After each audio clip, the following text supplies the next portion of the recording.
Assalamu alaikum and welcome to An Nur the Light. Shukran for joining us on this wintry day.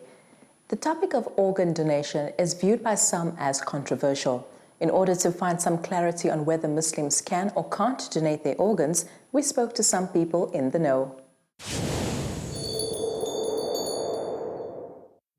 South Africa has been at the forefront of the organ transplanting field since 1967, with the world's first human heart transplant surgery taking place in Cape Town at Groote Schuur Hospital.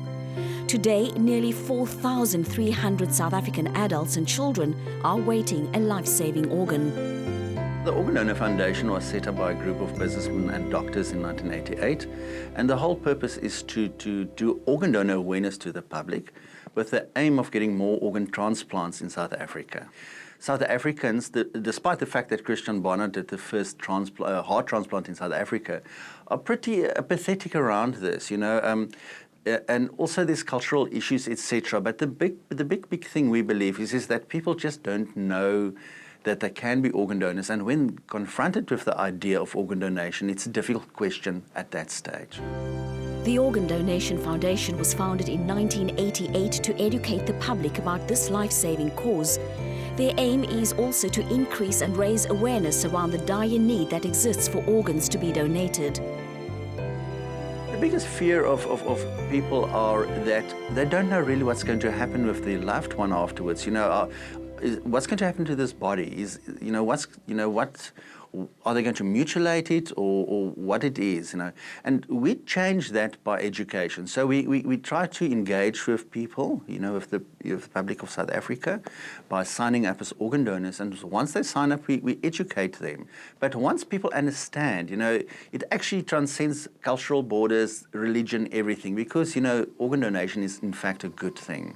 Yes, we find that people are somehow resistant and unsure, but it's just an educational task, nothing more.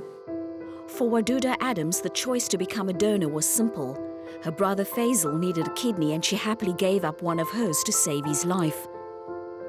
My brother got sick because he has diabetes, and that's one major cause of kidney failure. His health just deteriorated more and more on a daily basis. He was under Chris Barnard for 6 months on dialysis because he was on a waiting list from Groote Schuur, has a waiting list for people that has to go on dialysis. And for him, being over 40, you can't be on the transplant list. So it's either going to be a family donor, a friend, or somebody that has to donate a kidney, but you can't go on that donor list. So we had to go for some blood tests first, and then from there, 2 of us was compatible to do the transplant. But then, that was my older sister, but then she has hypertension as well, so kicked out immediately, and only me left out of 7 of us. And yeah, I knew from the beginning that I would do this for him. To see him suffering for almost a year and a half. He couldn't work, he couldn't do anything, most of the time on dialysis. And he was always so weak with a family of 4. I mean, I couldn't see him not being there for his wife and his kids. I had to do it. I'm a mother of 4 kids as well. From an Islamic perspective, organ donation is a complex matter, casting a shadow of uncertainty amongst Muslims considering donating an organ. Scholars have, however, consulted the Quran and the Hadiths to obtain an opinion. So Allah subhanahu wa ta'ala instructs us to assist one another in goodness and in piety. So this is one of the ayahs where Allah subhanahu wa ta'ala tells us that if we can assist another individual with goodness and piety, then we must do so. Allah subhanahu wa ta'ala says, and if you are able to save a life, then you would save, it is as if you saved the life of the whole nation, of the whole world, for example, because you have actually saved the life of that individual. There are some rules that Islam applies in terms of that we will wash the body and we will then make salah on the body before we give the body over to the hospital, for example, or the researcher, whatever the case may be, and they then utilize whatever they need from the body, and when they are finished with utilizing it, they return it back so that it can be buried. So that is, in Islam, there are various instances where we donate for the benefit of the community. When we give of ourselves, it is actually much more intangible. You can't really put a value to it. But the person who receives it, it's invaluable for that person to receive that part of the organs.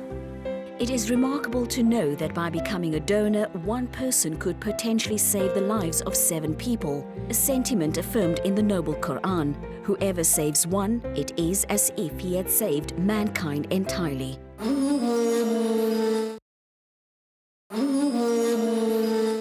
Ramadan is almost halfway, and by now you should all be in the swing of things. It is an intensely spiritual time for Muslims all over the world, and we should reflect quietly on our purpose on earth. Next up is Maulana Zakaria Falanda with this week's Q&A.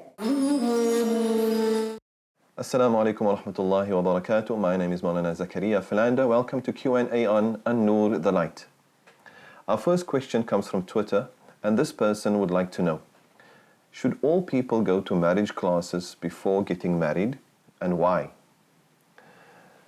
It's not compulsory to go to marriage classes, but knowledge is compulsory. I think it's important that whenever a person embarks on anything that is important, it is important for that person to require or to acquire knowledge with regard to it. There can be no more important step in a person's life than marriage. I therefore think that it is highly advisable to attend a marriage class and to get to know what the basics are with regard to rights and duties and responsibilities. In this way, we will be showing our seriousness with regard to this commitment, and also our willingness to understand our partner and want to act in a manner that is good and that is wholesome and that is pleasing to Allah subhanahu wa ta'ala. Our second question is from our Facebook page and asks, if you have non-Muslim family and friends, can you give them fitrah? I think the first thing that we need to understand is that Muslims are encouraged to give sadaqah, which is the general charity. The recipients of this charity can be anyone and everyone who is in need. But when it comes to the month of Ramadan, and when it comes to the compulsory charity of fitrah at the end of Ramadan, the target for that fitrah is usually Muslims who have fasted the entire month of Ramadan, but who are unable to meet their own needs, who are poor and who are in need.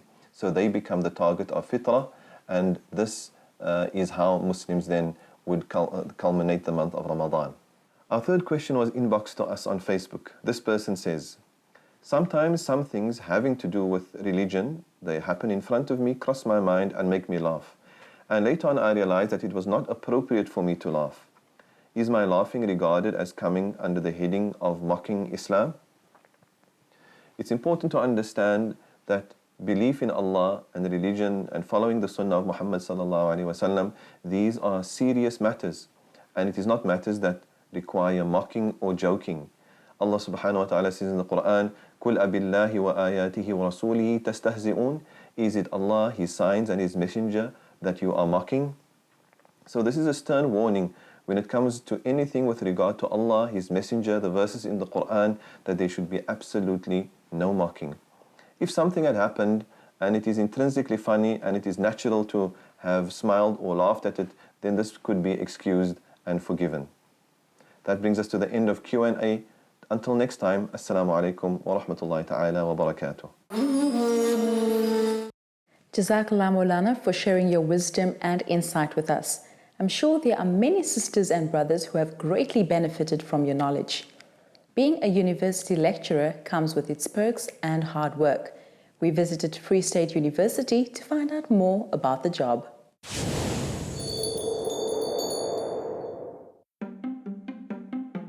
Being a lecturer at Free State University has allowed Professor Hussein Solomon the time to pursue one of his most loved pastimes, writing. To date, he has published thousands of articles and numerous books, dealing with issues both local and abroad. A political science lecturer, academic, focuses on the study of politics, both domestic and international. But politics recently has been redefined. It's not only just about the struggle for power, it is also about environmental issues, it is also about gender issues, and increasingly it's about bread and butter issues. So socio-economic issues become front and center of what we study. I've written about 9 books and about 600 articles over the years. I think academics take a complex phenomenon and they make it more complex with using high words and so on. So what I try to do is to write for the ordinary man on the street. My dad was a factory worker. He never went to university. So I always, before I send off an article to a journal or I send off a book to a publisher, I send it to my dad to read first, so that if he can read it, then I can reach to the ordinary person. Professor Solomon's field of expertise is political science, which can be an arduous class to teach, but in his hands, it's become one of intense debate, often challenging the student to see things from various perspectives. When you walk into a class, sometimes you find students just doing the module because they need the credit, not that they have any interest in political science. And it's absolutely imperative that you have passion for your discipline, and then that passion rubs off on the students. But there are a number of things which you can do. Standing in front of a class for 50 minutes and just going through your notes is not what's done. So you play simulation games, you show YouTube videos related to your course, you put up a Zapiro cartoon and you just discuss what's in that cartoon, and that makes the subject alive. I met Professor Solomon, my colleague Hussein, in 1999. That was way back with a conference in the Western Cape. We both have an interest in security matters on the African continent. That is what initially started us to work together. He's a good lecturer, and you see that from his student evaluations. The students love him because he's humorous, but he's an authority in his field. He is respected by his students, and he is demanding, which is good. He is one for good standards. So I think he's a good lecturer, first of all. But secondly, in the field of research, that is where his footprint is really deep. The relationship between Professor Solomon and Professor Neertling goes back many years to when they were both at military school. It is characterized by mutual respect and admiration for each other in their fields of work. For me, Prof. Solomon has made a tremendous contribution in our department in terms of what he brings to the table with regard to his humor, with regard to his authority.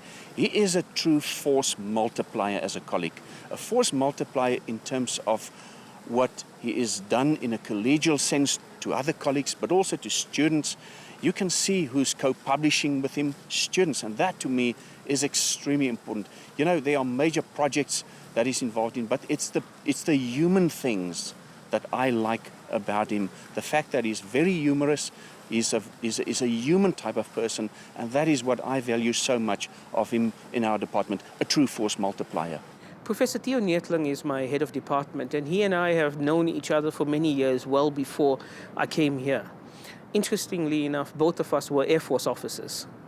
We both graduated out of the Air Force Gymnasium. Subsequently, when I was at the University of Pretoria and he was at the Center for Military Studies, we remained in contact and we worked and collaborated together. So we have a fantastic sense of respect for each other's work. He works on conflict studies, security studies, peacekeeping, post-conflict reconstruction. I also work on security issues in terms of Africa. And he's been amazing because he's actually given me the space to do my work. To give you an idea, the most important thing that you need as an academic is time. The first 6 months of the year, every year, I am freed from all academic teaching at undergraduate level. I do quite a bit of teaching in the second semester. But that 6 months has actually given me the scope to actually write books and articles. I've never been more productive than I've been here at the University of the Free State. And it's a large reason for that is because of Theo Neertling as the HOD, who's basically created a space for me to do what I do. Terrorism, and more specifically Islamic terrorism, is where Professor Solomon has been focusing most of his work. This has resulted in him being called upon by both government and media to give comment and aid in combating the influence and rise of it. Since 1998, I've been working on terrorism in Africa. And before that, I was working on conflict resolution, but my interest in terms of terrorism came about when I visited Nairobi shortly after the 1998 bombings. And whilst the target was the US Embassy, there were 5,000 local casualties, Tanzanians, ordinary Tanzanians and Kenyans.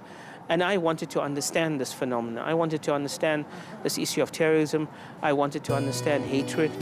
But I was very, very interested in terms of South Africa. So I didn't just simply look in South Africa. I looked in terms of Kenya, Nigeria, North Africa. And of course, the world has gotten even more interesting with the emergence of Islamic State. The boy from Mitchell's Plain in Cape Town has come a long way through sheer hard work and determination.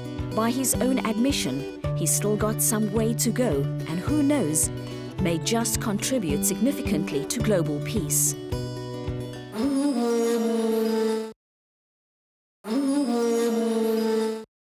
It is also the June school holidays, and I know because of Ramadan, many of you are at home this year. We have some great travel ideas that you can add to your bucket list. The Lowveld National Botanical Garden is better known as the Garden of Eden. It is situated in the town of Nelspruit, literally on the edge of the city centre, and provides an escape from the hustle and bustle. The Garden of Eden can be found in the province of Mpumalanga, one of South Africa's most scenic provinces.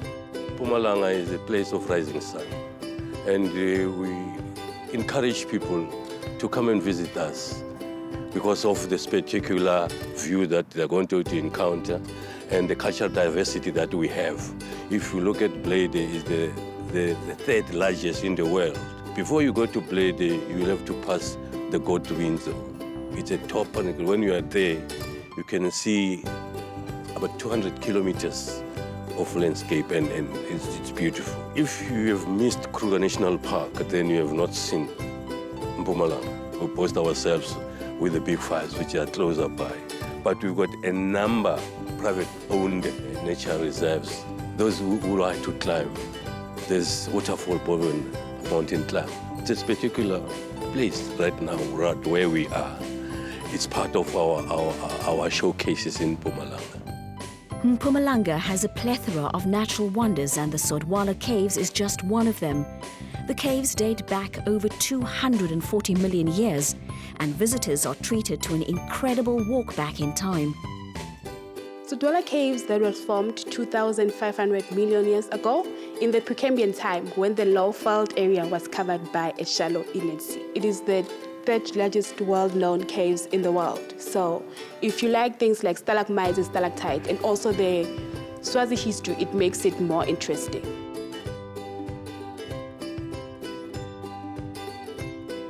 You'll see different formations, stalagmites, you see stalactites, flowstone formation, and also you see the stromatolites, and you'll also have to learn more about the Swazi history. We have formations like the Screaming Monster. It is the second largest formation inside the caves. It is 160 million years old. We have Samson's Pillar, which is 180 million years old. It is the oldest formation inside the caves. The Dolomite Rock is a sedimentary rock which was formed around 2,500 millions of years ago in the Precambrian time when the Lowveld area was covered by a shallow inlet sea. The caves are open at any time, from 8:30 in the morning up until 4:30 every day, from Monday to Monday. With so many activities in the province, planning is essential. After a visit to the caves, why not spend some time in the animal kingdom, where some of nature's most feared predators are just an arm's length away?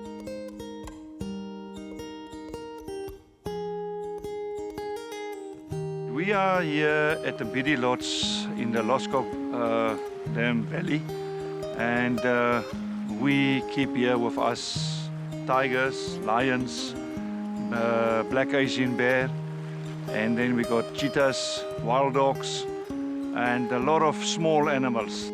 We got all the encounters with the animals. We got shows that we can go do for the people. The people can see that lions and tigers and all the other animals are not just wild animals. The encounters with the animals is you go in physically, you play with them, you touch them, because there's a few animals left of those kind. We look forward to not to give any lion or any animal to people who will do cane hunting or anything like that. We want people to see the animal, and we try to keep the animals for the future for our children and grandchildren. We don't want to let any people hunt our animals. They are very, very tame. We treat them with respect, and that's why we want all the people in South Africa want to treat animals with respect. Loskop Dam is a body of water that has become attractive for the many activities it offers the adventure seeker. And with accommodation right on the water's edge, there's no better place to chill out for a night or two. We're at Loskop Dam because we're situated on the dam itself. We provide our main attraction is the dam itself, which involves a lot of fishing, which we provide fishing competitions, things like that. We also have a few surrounding lodges that are part of us as a group, which cater to the smaller groups, smaller families, but more of a, if you take Isiolo, it's more of a mountain breakaway. We provide activities on the smaller lodges. We provide horse rides. We provide hiking trails, which have just recently opened up. So we provide a wide variety of those almost adventure type of activities for the guests. The boat cruise itself, we do a 2-hour boat ride for our guests. Taking groups of 10 people or more, we take them out on a trip where we show them a game viewing. We drive towards the side, we sail towards the side of the reserve, depending on the time of the day, the kind of game and wildlife that they will see. For nature lovers, Mpumalanga province offers the lot. Its temperate climate and low rainfall make it an ideal location to take the family and enjoy the place of the rising sun. Mpumalanga is a truly beautiful province, and the views are breathtaking. We've reached the end of this week's episode. Have a good week of fasting, and to my friends from the Cape, please bring me some boober for the 15th of Ramadan. Until then, I'm Mara Mukwanda. Salang Hantle. Assalamu alaikum.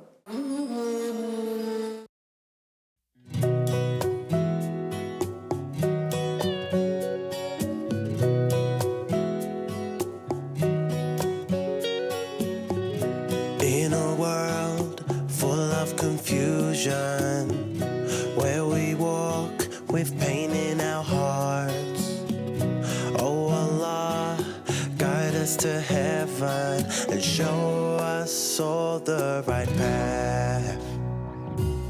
We pray that He'll forgive us and the tears forever fall, looking for a happy ever after. When we are gone, I can be free, nobody's holding me.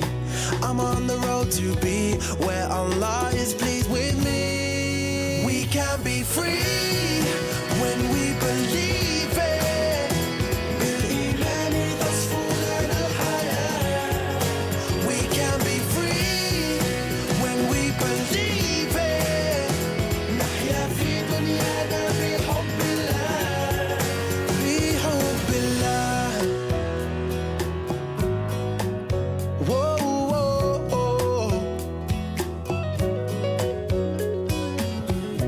Little children with smiles on their faces wake up each day by saying His name. Oh Allah, show us your mercy and brighten all of our days. Your words are sent to release us from the jaws of evil and hate.